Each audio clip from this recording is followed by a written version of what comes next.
Line or mic? Is it line or mic? Mic. סליחה?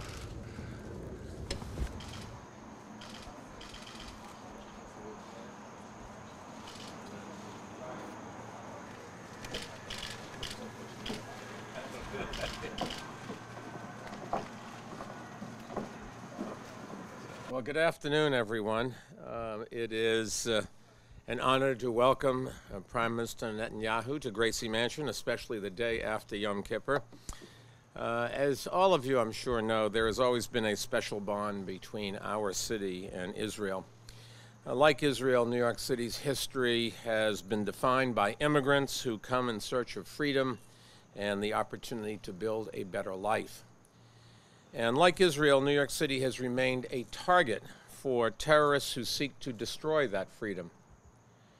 In the wake of the 9/11 attacks, the people of Israel stood with us in solidarity, knowing that terrorists are only victorious if they frighten people into giving up their beliefs, their values, and their way of life.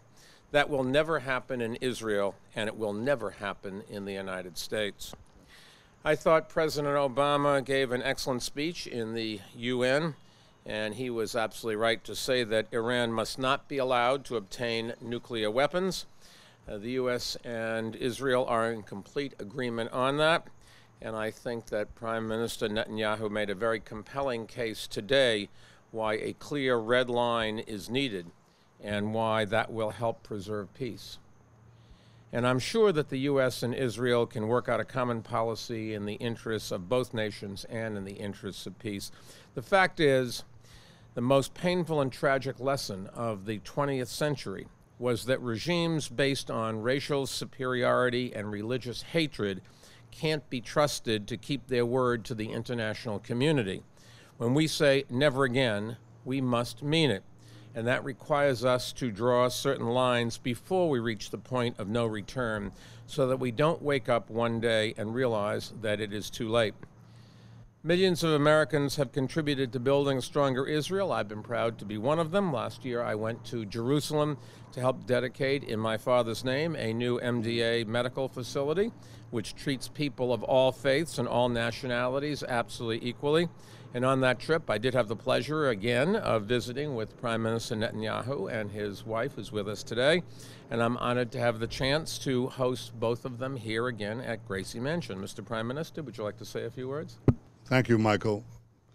You are indeed a champion of New York City, of the United States.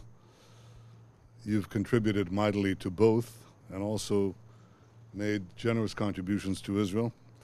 And you stand for the friendship between Israel and the United States and the deep sympathies that emanate from this common commitment to freedom. I think that we are at auspicious times, and it's important to be clear and unambiguous about our determination to prevent Iran from getting nuclear weapons. That could be a pivot of history. It shouldn't happen, and it can be stopped if we're clear and resolved about the red lines that Iran must not pass. I've often found myself saying things that ultimately are accepted and are seen as necessary.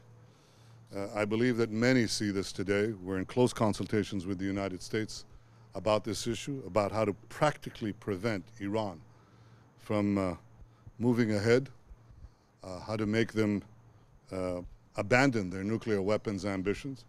I believe it's achievable, and we'll continue to work towards that goal. I can think of no better place to think of what it means to have a free civilization. What are the potentials of a free people than here in Gracie Mansion, next to Mayor Bloomberg and all of you. I want to thank you for your hospitality, Mr. Mayor. I want to thank you for your friendship. It's good to be with you again.